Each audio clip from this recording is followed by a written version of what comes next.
Pak Prabowo adalah seorang jenderal. Dia mengerti banyak taktik di dalam pertempuran.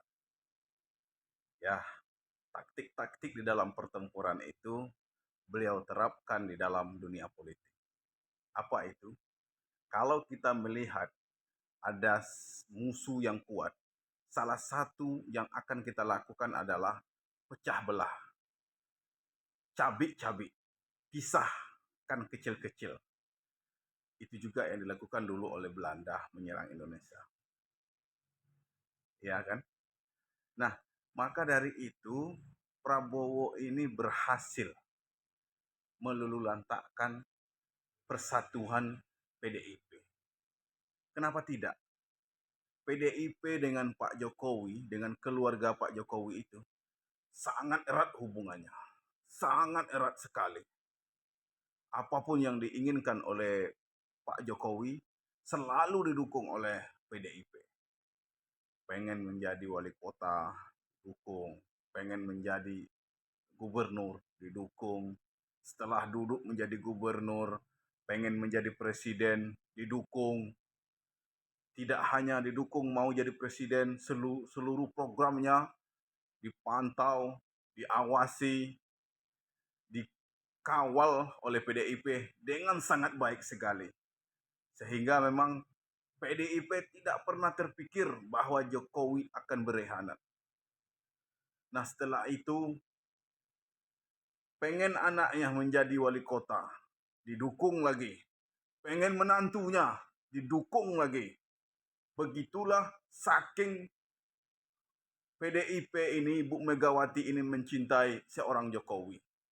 Memang ada di berbagai pertemuan, barangkali Bu Mega mengingat-ingatkan bahwa Pak Jokowi itu kalau tidak ada PDIP tidak bisa mencalonkan diri. Maksudnya seperti itu. Ya kan? Karena itu beliau sering menganggap ini adalah petugas partai. Ya, bagi sebagian orang petugas partai itu memang tidak cocok melekat kepada presiden. Tapi kesempatan demi kesempatan yang dimiliki oleh Pak Prabowo, dia tidak menyia-nyiakan. Ya, dia tidak menyia-nyiakan kesempatan. Kalau ada kesempatan untuk menusuk partai yang nomor satu di Indonesia itu, maka dia tidak akan buang-buang. Makanya Pak Prabowo Subianto menawarkan untuk menjadi cawapresnya Gibran Rakabuming Raka. Masya Allah, ini politik. Ayah mana sih yang tak mau coba? Ayah mana yang tak mau anaknya menjadi cawapres? Tentu akan menjadi sejarah ya kalau ini nanti bisa duduk, bisa lolos, bisa menang ya. Sejarah wakil presiden termuda yang pernah ada di Indonesia ini. Tentu ada keinginan-keinginan itu. Ditambah lagi Pak Jokowi ada bisikan dari sang istri tercinta. Iya, anak kita disokong. Kalau nggak sekarang kapan lagi? Ya kan? Akhirnya keinginan Pak Jokowi naluri seorang ayahnya timbul dan dia membela anaknya, merestui anaknya untuk menjadi cawapres. Tidak salah. Seorang ayah akan berbuat untuk anaknya. Seorang ayah akan ingin anaknya sukses, itu wajar, saudara-saudara. Sangat wajar sekali. Ya kan? Saya juga punya anak, jadi tahu bagaimana rasa seorang ayah. Tapi beliau satu sisi adalah sosok ayah, satu sisi adalah ayah untuk seluruh anak bangsa Indonesia ini. Memang dia ayah biologis Gibran Raka Buming Raka, tapi dia ayah ideologis rakyat Indonesia. Dia harus menempatkan posisi di saat itu. Tidak masalah dia mau mendukung Gibran. Ini soal waktu, saudara-saudara. Kita lihat Bapak SBY. Dia bisa kemarin. AHY itu punya kapasitas. Mungkin yang lebih, kalau saya anggap pribadi, mungkin lebih daripada Gibran Raka Buming Raka ini. Dia seorang militan yang handal, dia cerdas, gaya bicaranya sangat menarik sekali. Jadi wajar dia menjadi cawapres. Tapi Pak SBY tidak mengambil langkah itu. Ditunggunya sampai selesai dia menjadi negarawan sejati, barulah anaknya kalau mau maju. Dan itu tidak dipelajari oleh Pak Jokowi.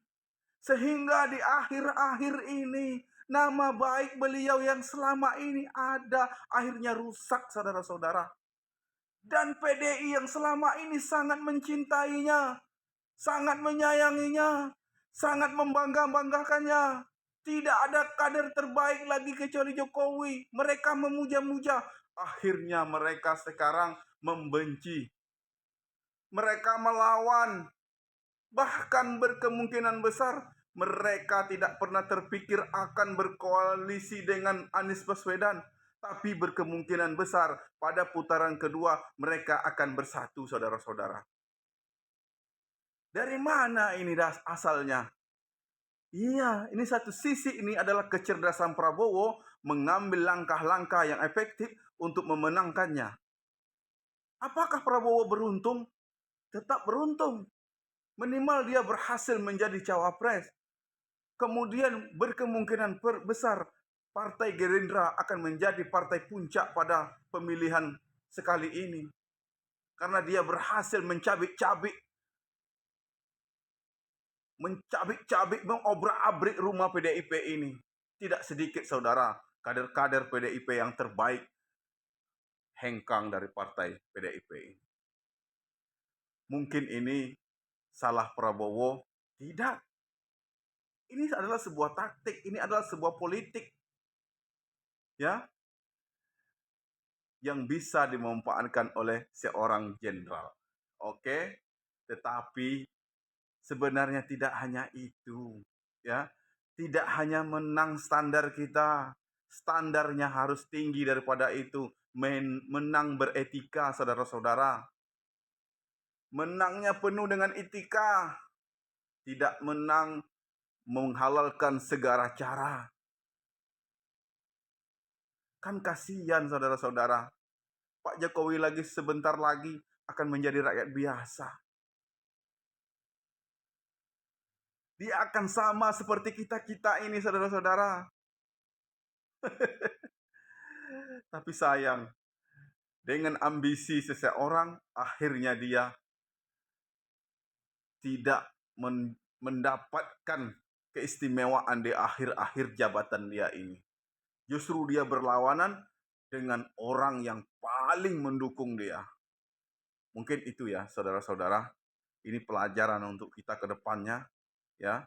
Untuk pelajaran untuk kita, untuk anak kita, ya. Semoga politik-politik seperti ini tidak akan terjadi lagi. Politik adu domba, politik dinasti, dua politik ini harus kita hindari dari Republik Indonesia tercinta ini. Oke, saya mengajak kita memenangkan Anies Baswedan yang di luar dari hiruk pikuk terkam-menerkam antara dua kubu besar ini. Mereka tetap enjoy ya. Mereka tetap berpolitik riang gembira. Makanya kita berpihak ke sana. Ya, tidak ada Pak Anies Baswedan menggunakan politik pecah belah. Dan sampai saat ini tidak ada juga memanfaatkan jabatan untuk anak-anaknya. Ya, akhirnya pilihan ada pada diri kita masing-masing. Kepada siapa kita akan memberikan dukungan pada tanggal 14 Februari yang akan datang. Tinggal sebentar lagi, saudara-saudara. Tinggal sebentar lagi. Untuk kawan-kawan semuanya, beri saya dukungan, like, share, posting ulang video ini, ya. Jangan malu-malu, jangan sungkan-sungkan. Semoga share dari kawan-kawan semua, dari sahabat-sahabat semua, membantu kita mencerdaskan rakyat Indonesia. Salam sukses. Terima kasih.